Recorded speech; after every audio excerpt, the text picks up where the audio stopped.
Artificial intelligence. The greatest art thief in human history has left artists worldwide huddled in digital corners of the internet asking the same existential question. Is AI going to snatch my job away faster than a seagull stealing a french fry at the beach? In today's episode, I'm going to take a job that I drew back in 2024 and use it to put AI to the test. Is it time to call it quits? Or is there some life left in this industry of arts after all? So, before we all start updating our LinkedIn profiles to former artist, now Uber driver, let's size up this new wave of so-called artists and rank them on a scale from mildly annoying to existential threat.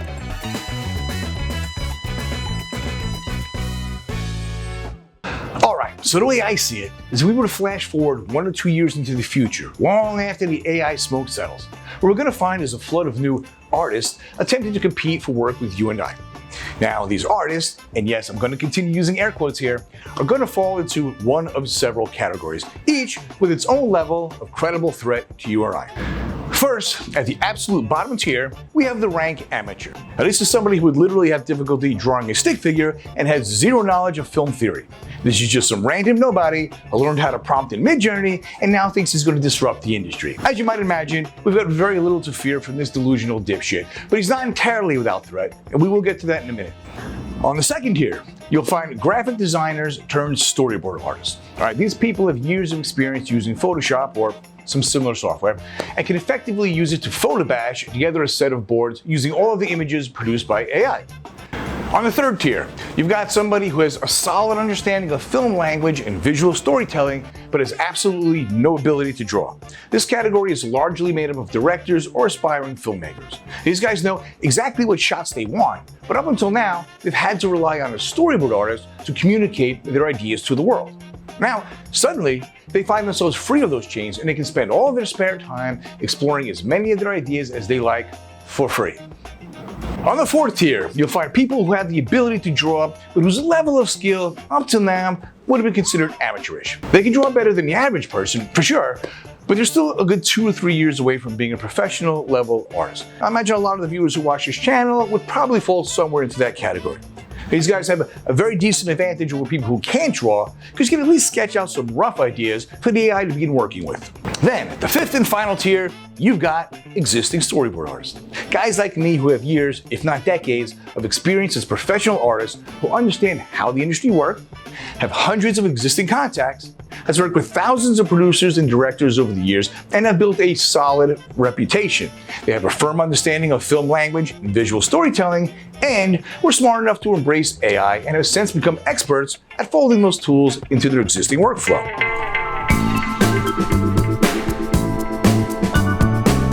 Alright, in my quest to put AI to the test, I decided to start off with a fairly easy, standard commercial job.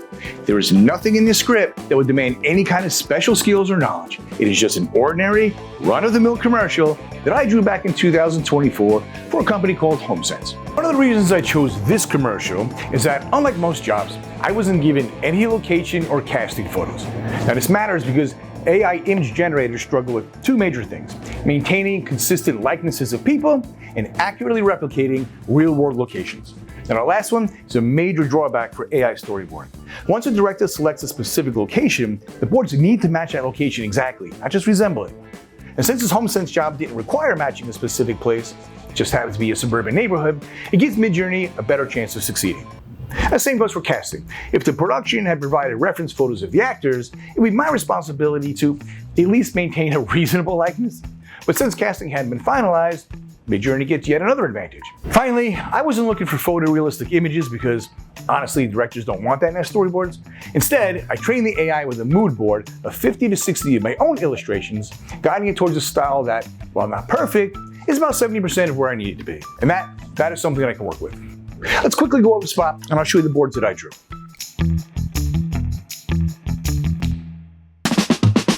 A peaceful suburban morning is shattered, literally, when a hideous old couch crashes through a window. From there, it's just open season on ugly decor. A woman smashes a tacky vase, another hurls a cheap floor lamp like an Olympian, and all the while, our hero glides through the neighborhood on a velvet chair, taking it all in like a queen of home makeovers. The destruction escalates with chainsaws slicing through lawn chairs, dressers sinking into pools, flamethrowers igniting drab armchairs, so on and so forth. It's bold, ridiculous, and should be a breeze for Midjourney, right? The first thing I decided to do was open up ChatGPT, explain the situation, and then requested its help in writing a few Midjourney prompts. After it politely agreed to help, I copied and pasted in the first shot from the script, and I got this prompt in response.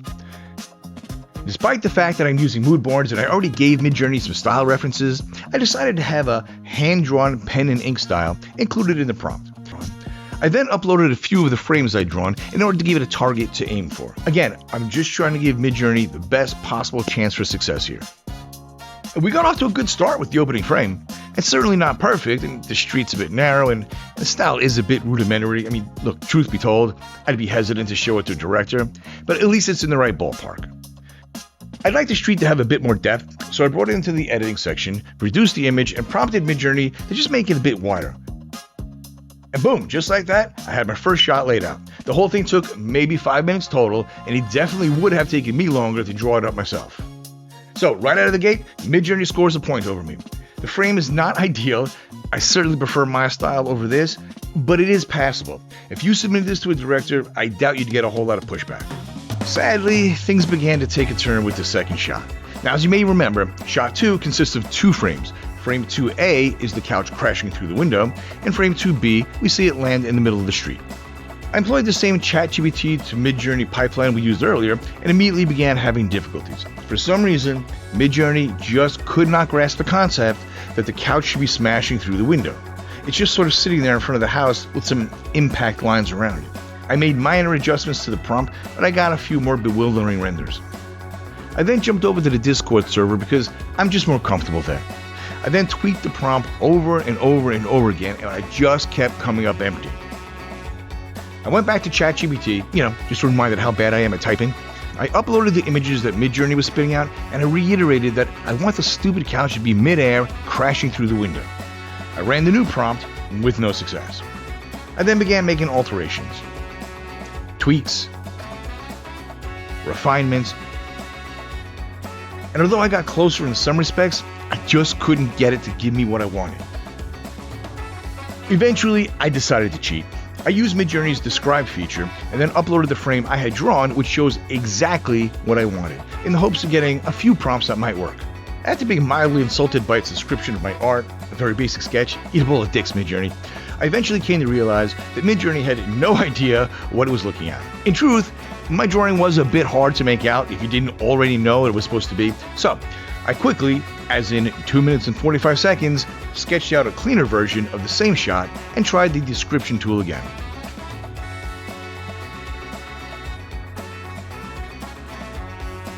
Although the description didn't get any more flattering, at least it understood that the sofa was flying through a window, apparently after having been hit by a car. I ran that prompt, and surprise, surprise, I got nowhere with it. I then tried a similar tactic with ChatGPT. I uploaded the new frame which I had just drawn and explained my frustrations. It spit out yet another prompt, and we finally got a lot closer. At least the couch is airborne now. I ran the same prompt a few more times, and eventually decided to just try and take one of these shots and make it work in the Midjourney editor. I specified that the sofa was supposed to be coming out of the window and then in-painted it, and for some reason, Midjourney ignored me and threw a car in there.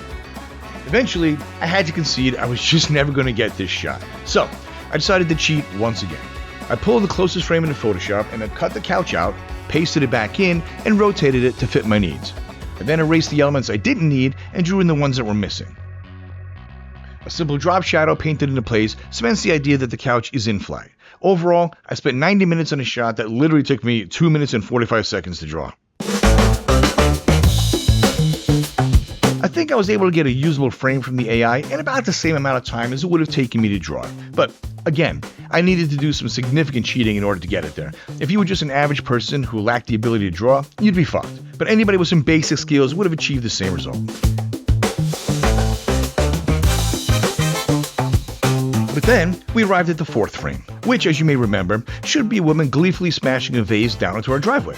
The first set of renders were just off. In the first shot, it looks like she's kicking a ball, and 2 of the other shots, she's facing away from camera, which is often a problem with Midjourney. And you can fix that by adding the word smiling to the prompt. This will force it to show you her face. The next set of renders confirms that we've solved that problem, as they are all now facing camera. However, the action is still unclear. The first two shots look like the vase just dropped out of the sky, and the third just makes no sense whatever. The fourth at least has the action correct. However, the idea is that the camera is supposed to be traveling up the street, so in essence, we're just going from one house to the next house in this idyllic Stepford Wives neighborhood. That's just simply not the case in these renders. So, I adjusted the prompt to include the perspective is looking up the street, and after a few rolls of the dice, I did get a slightly better image. Even though we are way too close to her, the camera angle is sort of in the right direction. It no longer looks like she's throwing down the vase, and the vase hasn't shattered. Plus, it's just enormous. But I figured this might be close enough to work with. I brought it into Midjourney's editor and started by widening out the shot. I didn't really get what I was looking for, so I decided to just erase all of the unnecessary information and then told it we should be looking up a suburban street with rows of houses on the left side. I eventually got a halfway decent one, and then I just erased the cars that they threw in unnecessarily. The next step was to try and do something with her arms so she didn't just look like she was standing there. I tried getting that done with the Midjourney editor, but quickly became frustrated and decided to move on to the vase. It's currently not shattering, and that's a problem.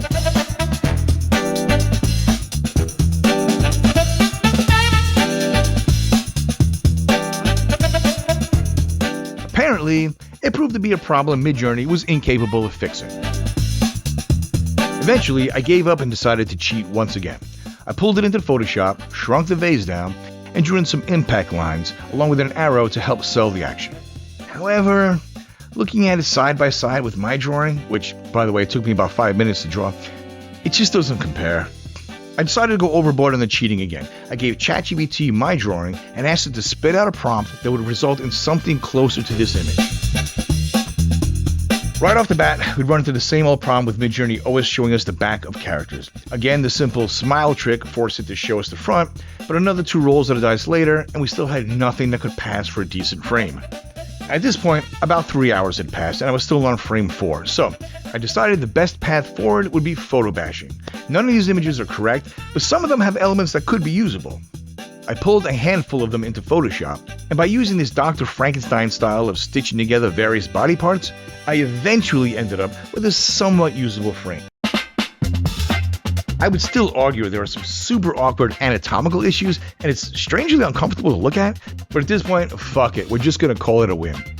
I'll go ahead and spare you the misery of watching my grisly uphill fight with the AI, but suffice it to say, it did even worse with the woman trying to toss the floor lamp like a hammer throw. For some reason, it simply could not wrap its head around that concept. I then moved on to the final image in this page, which was a woman gliding down the street in an office chair as the floor lamp is hurled out over the neighboring houses. Fine, we'll do it your way, Midjourney. I will settle for just the woman gliding by in the chair. But even that simple image was a bridge too far. At a certain point, I got frustrated and decided to throw in the towel. I uploaded the frame that I had drawn and used it as an image reference. This was me, in essence, saying to Midjourney, draw this exact image, and it still couldn't get it right. How much clearer could I possibly be? I gave it not only the character, the action, and the environment, but also the exact blocking, framing, and composition, and still, it failed to get the image even 50% of the way there. The thought of going any further than this was just maddening. Look, if it couldn't bang out a woman rolling down the street in an office chair, what chance did it have of successfully rendering a woman cutting a chair in half with a chainsaw or torching one with a flamethrower? And keep in mind, this was supposed to be the simple one.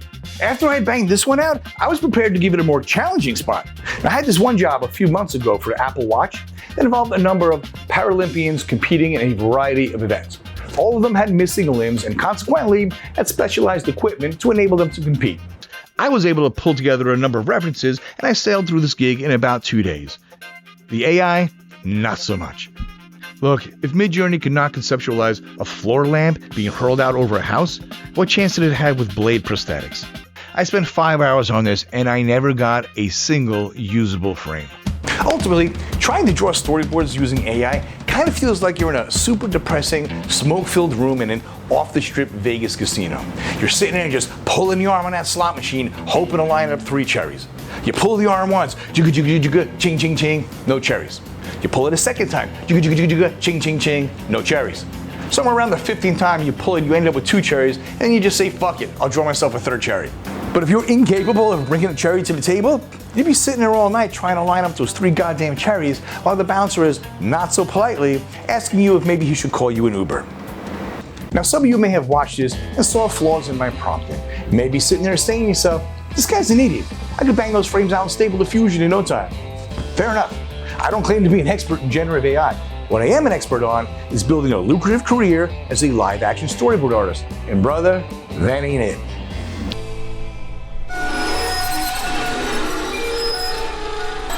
Now, let's step back and gauge the potential threat levels one at a time. We'll begin with the rank amateur who at first glance appears to pose no threat whatsoever. And for artists like me who specialize in shooting boards, he doesn't. However, shooting boards aren't the only game in town. There's also agency boards. Some people refer to them as presentation boards. These are full-color illustrations that ad agencies employ when pitching their ideas to clients. Think every other episode of Mad Men. These boards don't need to be shot-specific. So in other words, no locations have been picked out and no shot list has been established. So it'll tend to be more of a generic 2025 Subaru Outback driving through the countryside. Now that's the kind of vague generalization that AI image generators thrive on. This is the perfect scenario for somebody with no real talent to come in, charge ridiculously low rates, undercutting existing presentation artists, and decimate that industry. If I worked in advertising, I would be terrified. The second tier, consisting of what we'll start calling photo bash artists, starts to get a bit trickier. As we just determined earlier, one of the major drawbacks is just how difficult it is to get exactly the shot you want. It always gets close, but never perfect. It's frustrating, time-consuming, and irritatingly unpredictable. But if you can pull various elements from a variety of different images and use them to bash together the frame you need, you could conceivably launch a career. You'd still be severely limited in what you could accomplish. For example, you'd have a lot of difficulty boarding a fight scene for a film, mostly because AI refuses to create violent imagery, and your results would be far from reliable. If the director gave you a photo of a shipping yard where you're going to film, the AI could generate a similar one, but it wouldn't be the correct one. Also, let's just say you spent an hour bashing together the opening establishing shot, and the director says to you, I love it, but we just arc the camera around 15 degrees to the left. Good luck getting the AI to replicate that exact shot, but from a slightly different angle. You'd spend the next 6 hours trying to get that one shot correct, and even then it likely wouldn't be perfect. I feel like the same drawbacks would severely limit the artist in the third tier. These guys know how to tell a story and understand exactly what shots they want, but have the same difficulties getting the AI to deliver those shots. But the artists in the 4th and 5th tiers, these are the people that could capitalize on this AI revolution in a big way. Because for guys like us, we can accept frames that are halfway there, and we use our skills to bring them in over the finish line. And once you settled on your AI pipeline, you could conceivably get half the work done by the computer, which would free you up to take on more than one job a day and really make a killing on volume. And for guys like us, this could really be a game changer. But that assumes that you do embrace these new image generators with open arms.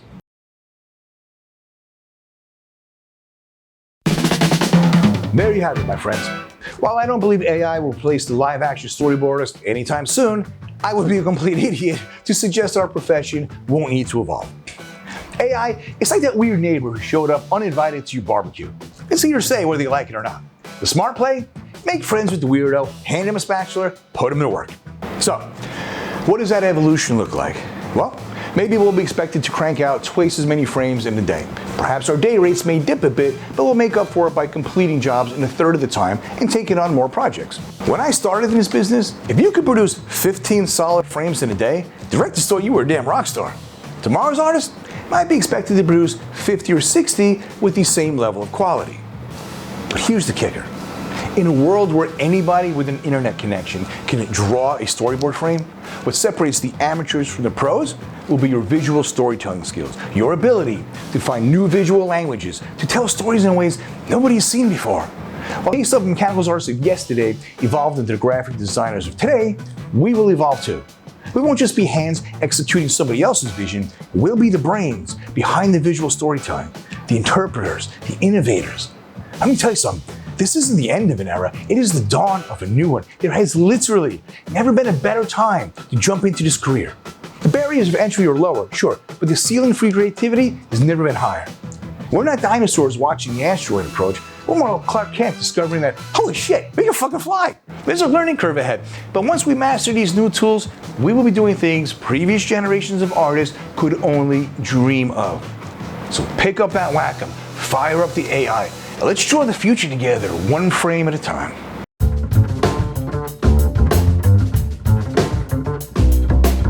All right, I think that's just about it for today's episode. If you have any questions about what we covered here today, or if you just want to tell me how much you hate me, drop on down to the comment section below and hit me up, Buttercup. And as always, if you found this video insightful or entertaining and would like to see more of them in the future, go ahead and hit the subscribe button below. Until next time, this is Vinny DeLay with Ink and Grow Rich.